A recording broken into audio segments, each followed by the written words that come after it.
to choosing a blade for the beginner, you need to be asking yourself this question: what do I need the blade to do? What jobs am I going to ask it to do when I actually take it out, and what's its purposes? As soon as you get that done, it makes the selection when it comes to buying your knife a lot easier. Where it becomes a bit more difficult is when you're looking for a one-tool option, where you're trying to cover as many areas, jobs and tasks as possible with one knife. But if you're, say, if we're talking, say, a bushcrafter, and you're not going to do a lot of bushcrafting tasks with it, and that's mainly what you're going to do, and you ain't going to do much, say, battening because you're going to use an axe, well, it makes it much easier when it comes to selecting your tool. So ask yourself, what jobs am I going to do with the blade before you go purchasing it? And another thing I will say as well, there's a lot of advice out there on YouTube, and no, it's great, and I'm not saying what I'm saying today is great either, but I've had a lot of experience, and I fell into that trap many years ago myself. I've seen a few reviews and they've says it was all singing, all dancing. Then the thing was, I never actually took into consideration the amount of tasks I was going to actually use the knife for. And I'm quite hard on my blades also, and I found a lot of them never stood up to the tests. I looked at the reviews, they were actually cutting through certain types of woods, and the woods that I worked with were much harder, and the blade failed because of that. So there's a lot of things that you needs to be taken into consideration. So think of the chores, think of the jobs, and think of the tasks that you require your blade to do before you go purchasing it. Right, toughness in your blade. One of the reasons I like to have decent toughness in my blade is because I do a lot of battening. Now there will be times when you're in a hurry, you put the piece of log down like so, you come up here, and you haven't had time to check underneath the ground here to see if there's any rocks, you know, or anything that could damage the blade. And you do this, and as you've seen there, it just gave, and sometimes I've seen me go and do a secondary one and it hits the floor. The dirt it's went into has actually covered the blade in dirt, so I haven't actually noticed the chip which is in the micro bevel or secondary going into the primary bevel.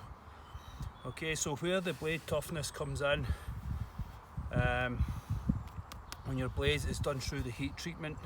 You know, we can get differential heat treatment where the cutting edge, the first kind of quarter inch, is much harder than the body of the blade and the tang, which is softer. It goes through this. What we don't want it to do, if we're talking, say, let's say we've got a log like this, and I'm doing this and I'm stressing the blade because I need to create a hole, say I'm looking for grubs for fishing, if it was my survival knife, and I have this chip, and when I stress the blade and it comes over left and right, what we don't want it to do is run right across the main body of the blade, and this is where good heat treatment comes in. In the past I've had O1 tool steel that was poorly heat treated, and I've actually snapped the blade doing this, what I'm doing at the moment. I was actually digging a hole in a log looking for grubs that I had found further up on the tree, and that was a number of years ago, and I actually ended up snapping the blade, and I've snapped off a few tips as well, which has got a bit to do with the geometry, right enough.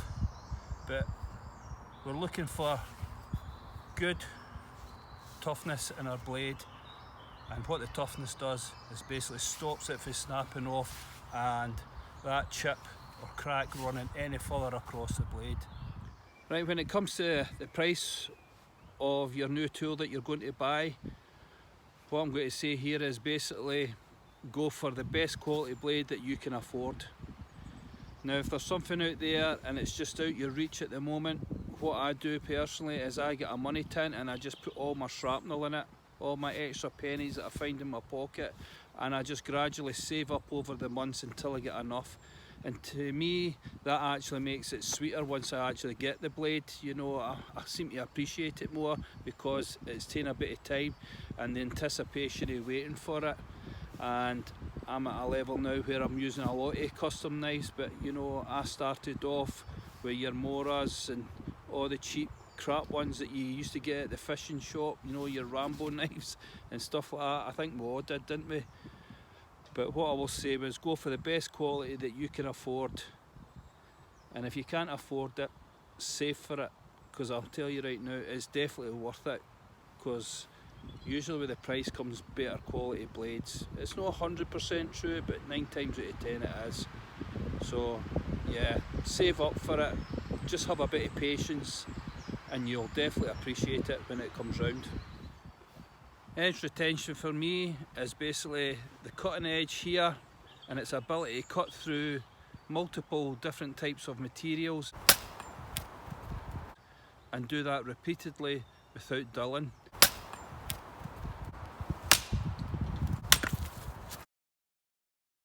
And maintain its sharpness, and that's basically what edge retention is for me. Nice and simple. And usually what you find is the high carbon steels take a really sharp, keen edge, easy to sharpen, compared to your stainless steel knives, which are slightly harder to sharpen but hold the edge slightly longer. And then we can go up again to your CPM, your met steels, which are your powder steels, which hold an edge even longer. So basically, edge retention is the ability of the steel of your knife to maintain the cutting edge without dulling. Blade geometry is how the blade is constructed, with multiple bevels and in a particular style. Here we have a tracker style tanto blade, and it has a convex edge. Grinds then, they basically determine what tasks that the knife is capable of doing. Obviously when it's made it can move outside that envelope, but the further you move outside the envelope of how it's been made, the stress is usually what causes the blade to fail. Okay, so the various types of grinds we get, this one here is a convex, and we can get Scandi, a high-low Scandi. We can get a hollow grind, for example, chisel grind, sabre grind, V grind. There's various types of grinds out there, and usually this determines what the blade has been made for. In this case, this one here is a survival knife, and this is a one-tool option, and this blade does a lot of heavy chopping, and we went for a convex, and what that does is basically gives us a lot of meat behind the cutting edge, because I've got to do a lot of heavy chopping and a lot of battening with this blade. Right, so that's your grinds. HRC, hardness on the Rockwell scale.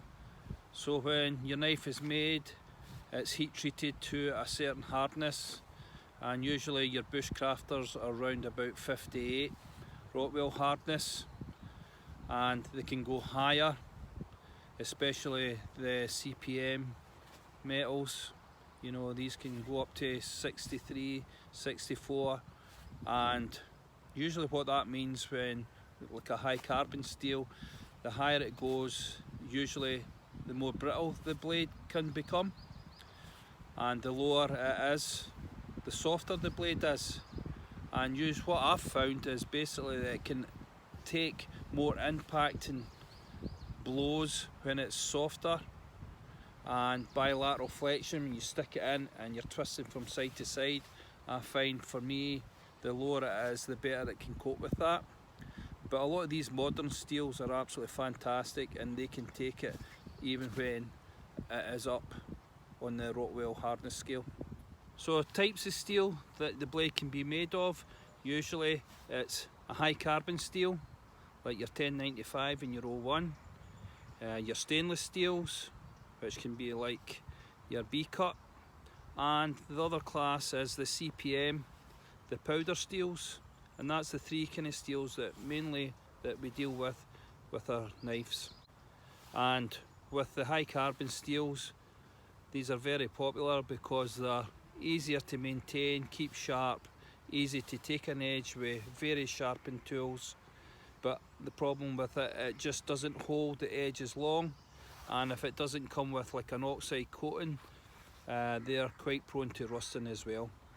Whereas the stainless steel holds an edge much longer and is not as prone to rusting. So it all depends on the task you're going to be asking of your knife. Will depend on the type of steel you're going to use. And the high end ones are your CPM like 3V and 4V, where you need a blade that can maintain its edge over a long period of time, but they are much more difficult to sharpen. So that's your blade steels that I mainly deal with. Next one I'd like to talk about then is edge stability, and that's the ability of your blade not to chip on the cutting edge, roll, or get any deformation like waves when being stressed during chopping tasks, and hold itself together without any further damage to the blade. If, for talking sake, you do hit a stone, that doesn't continue running down the blade. Now, in the past I've had maybe about 4 shred knives fail on me, and that was down to poor edge stability caused by poor heat treatment, and that's why I don't use their knives. Next one I'd like to talk about is the differential heat treat that can be done to blades. For example, here I have my Origin Parang, and this one here has been differential heat treated. And basically what that means is its cutting edge is much harder than the body and the spine, and what that allows then is, when I, for talking sake, put the blade in here like this, it allows it to flex without breaking and snapping, because the spine is much softer than the cutting edge, and that's very beneficial to when we're out cutting using a parang. And this blade here, I've been told, has actually been bent with an S in it and returned true with some other guys who have used it in the past, and I've had this maybe about a 30-degree bend myself personally, and it just comes back true every time. It's a great blade for that, and it shows a great example of what differential heat treatment can do in the performance to your blades. Heat treat, we've got the hard edge with a soft spine. You've seen it flex there, so it gives us the capability then to cut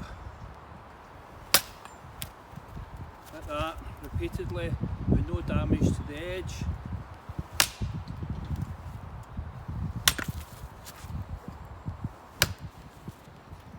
And edge stability, there's no deformation on the blade because it's properly heat treated.